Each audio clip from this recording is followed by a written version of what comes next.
One moment, one racist outburst, and Riley Cooper's promising NFL career was shattered forever. What led to this racist incident that changed his life and career in an instant? Riley Cooper was on top of the world in 2013. He had just finished his fourth season with the Philadelphia Eagles and was entering his prime. A wide receiver with undeniable talent, Cooper was coming off a season where he had made significant contributions to the team, showing flashes of brilliance on the field. At 25, he seemed to have his career ahead of him, but it was about to come to an abrupt halt, triggered by one horrible mistake. It would all start at a concert in Philadelphia, far removed from the bright lights of the football stadium. It was June 2013, and Cooper, who had attended a Kenny Chesney concert with friends, was caught up in the excitement of the event. But what seemed like a night of fun turned into something else entirely. After some disagreements with the security guard outside the venue, Cooper became angry, and in a moment of uncontrolled rage, he let a racist slur slip from his mouth. That is, a N-word came from his mouth. The words were captured by a bystander and would become the key that unlocked one of the most controversial moments in recent NFL history.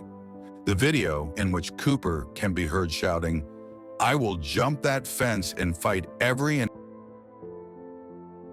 scar here," quickly spread on social media. As the video went viral, the reaction was swift and brutal. The public was horrified. Many saw it as another example of racism within the world of professional sports. But for Cooper, the impact was immediate and overwhelming. The Eagles, his team at the time, could not ignore the gravity of the situation.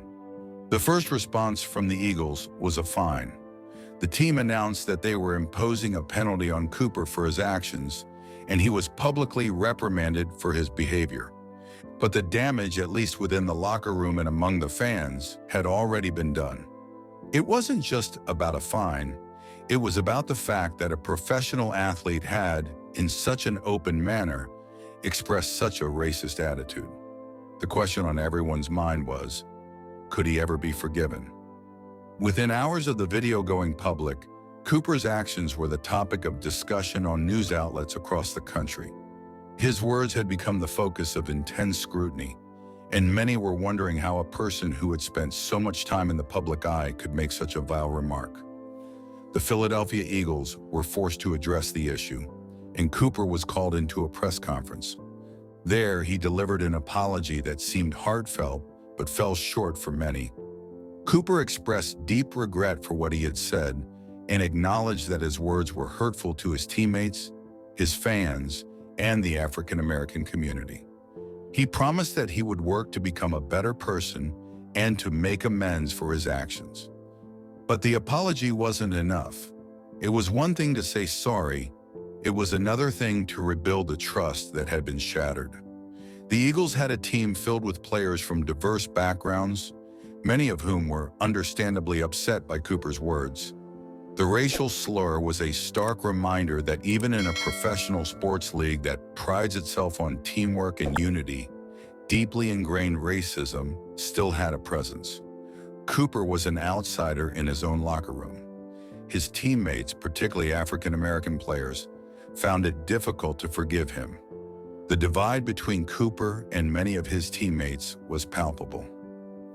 Despite Cooper's attempt to apologize and make amends, the fallout continued.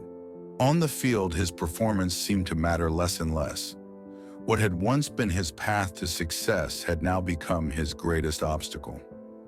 He could no longer ignore the animosity that had been created by his outburst. His play began to decline, and the once promising wide receiver struggled to stay on the field. Fans in the stadiums weren't shy about voicing their displeasure. Whenever Cooper made a play, the stadium echoed with boos, and his once favorable position with the Eagles became more and more fragile. To make matters worse, Cooper's teammates were now divided. Some chose to speak out, expressing their disappointment and even anger at him. Others, less vocal but equally affected, began distancing themselves from Cooper. Even those who tried to support him found it difficult to reconcile the image of the man they had once known with the person who had unleashed such a hurtful racial slur. But perhaps the most devastating consequence of the incident wasn't just the public backlash, but the internal fracture it caused within the Eagles' locker room. Football is a sport that thrives on teamwork, on a collective spirit where everyone works toward the same goal. Cooper's actions, however, tore at the fabric of that unity. His relationship with key teammates, some of whom he had known for years, was irrevocably damaged. For some players, forgiveness wasn't easy to come by. In a sport where racial harmony is essential to success, Cooper had disrupted that unity in a way that couldn't be undone with an apology alone. The Eagles, still reeling from the incident, gave Cooper a second chance. Despite the turmoil, they decided to keep him on the roster for the remainder of the 2013 season. But as the season progressed, it became increasingly clear that the team couldn't move forward with Cooper in their midst. The tension in the locker room was palpable, and his performance on the field began to suffer. Cooper was no longer a key player for the Eagles. By the end of the 2013 season, the writing was on the wall, and in March 2014, the Philadelphia Eagles made the decision to release Riley Cooper from the team. It was a sad end to what had once been a promising career.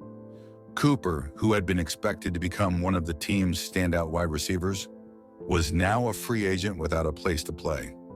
The racism controversy had completely overshadowed his football career, and despite his best efforts to regain favor, his name would forever be linked to that fateful night at the Kenny Chesney concert.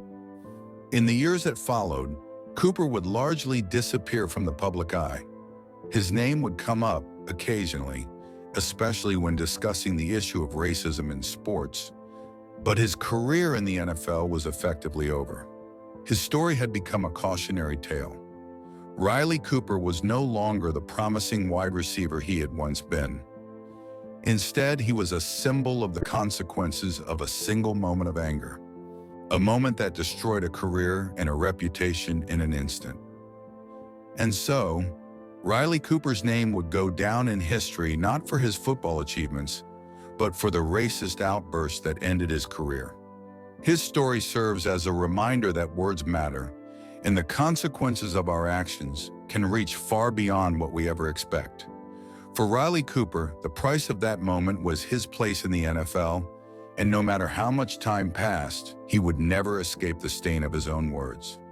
His career, once filled with potential, was irrevocably altered, and his legacy in football would always be tied to that infamous incident